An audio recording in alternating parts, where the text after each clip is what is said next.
Bonjour tout le monde. Comme je suis petit de taille, je préfère me mettre debout pour vous dire d'abord combien je suis heureux de prendre part à ce forum. Un forum qui se tient pour la première fois, à l'occasion de ma première participation à la rencontre 5+5.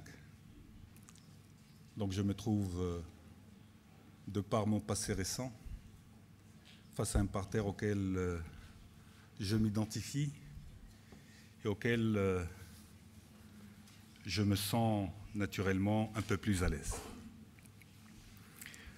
Je voudrais tout d'abord vous dire combien il est important que ces initiatives se tiennent. Et pour cela, je tiens à saluer l'UPM d'avoir participé à la tenue de ce premier forum, saluer son secrétaire général, connu pour son dynamisme, et naturellement derrière lui, toute l'équipe qui a travaillé pour la réussite de cette rencontre. Comme on nous a donné 10 minutes, je vais mettre l'accent sur 3 points. Je sais que les opérateurs économiques n'aiment pas en général qu'on leur parle de problèmes de sécurité. Ils préfèrent évoluer dans un environnement sécurisé.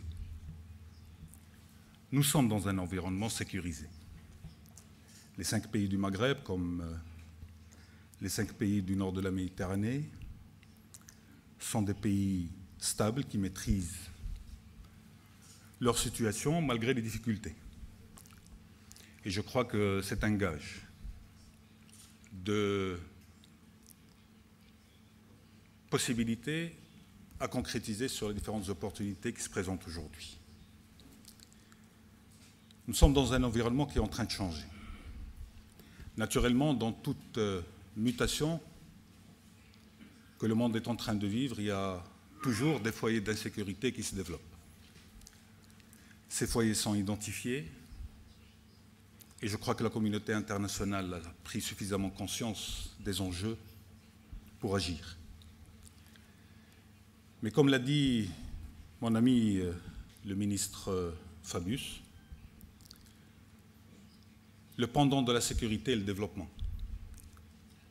Et donc il est fondamental d'agir sur là où la dimension de sécurité peut être assurée.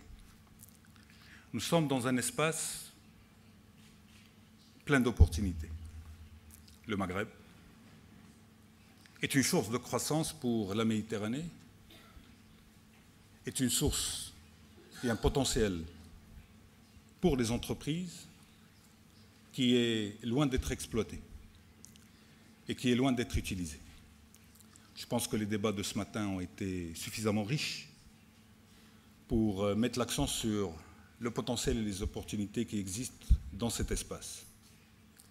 J'ai toujours été un militant de l'espace euro-méditerranéen, depuis longtemps.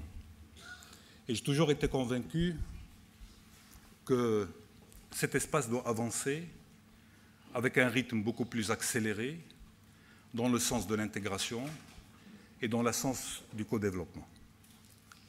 Les réalités des mutations d'aujourd'hui le confirment. La compétition change de nature. La notion du nombre devient importante.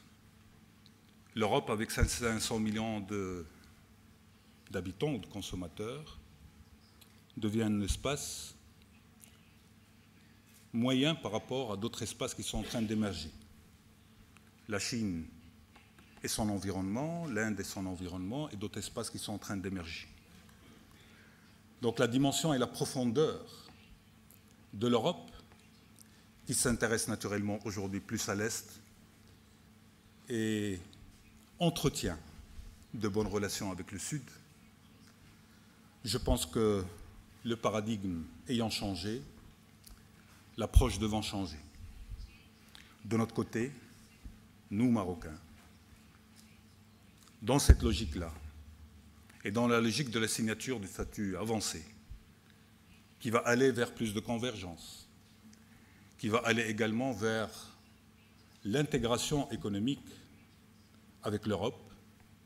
Nous travaillons pour que non seulement ça se limite à ce partenariat à géométrie variable, mais que ce partenariat puisse aller beaucoup plus vite, parce que le potentiel maghrébin et le potentiel méditerranéen sont une réponse effective, concrète, à la problématique de croissance dans la région, à la problématique de lutte contre la pauvreté, à la problématique de l'insécurité et à la problématique de la jeunesse. La problématique de la jeunesse et de l'emploi de la jeunesse n'est plus un problème qui touche les pays en développement. Il touche également les pays développés.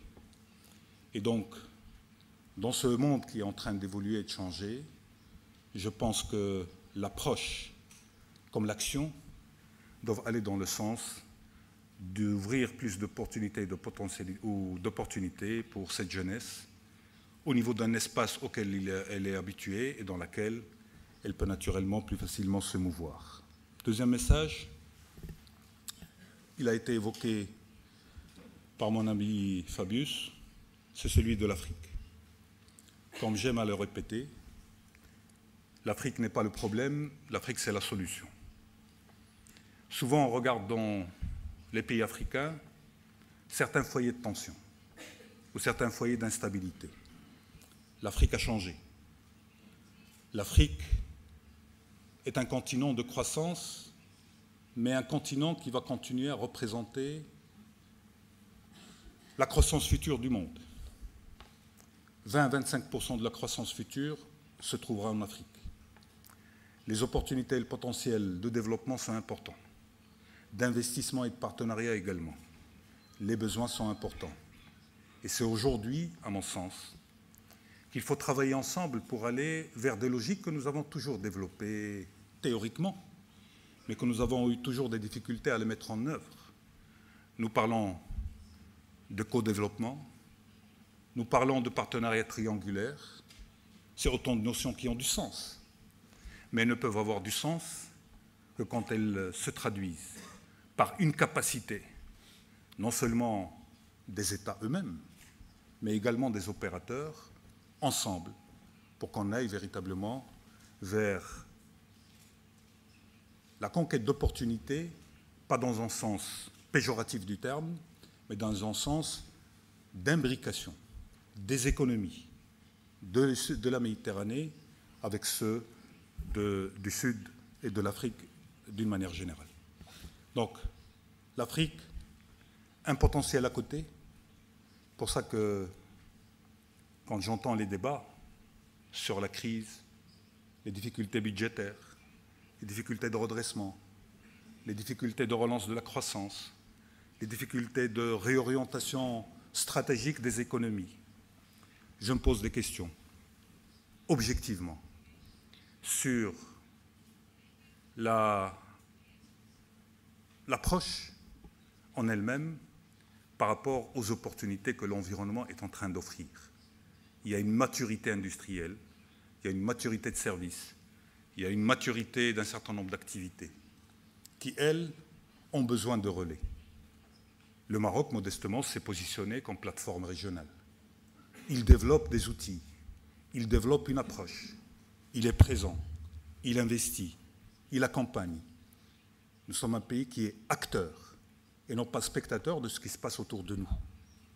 Et donc, si j'ai un message à passer, c'est deux choses fondamentales. La première, il faut qu'on change de logique dans notre approche de notre partenariat économique stratégique. Deuxième message, l'Afrique, c'est le continent du futur. Nous pouvons ensemble développer des choses au bénéfice des populations, mais aussi au bénéfice de nos économies. J'ai été heureux de vous rencontrer aujourd'hui, heureux de retrouver certains visages que je connais, que j'ai eu l'occasion de rencontrer à plusieurs reprises. Je suis heureux que ce forum puisse permettre ou donner l'occasion à nos acteurs économiques de se retrouver dans un cadre différent, mais c'est un cadre prometteur. Merci à tout le monde.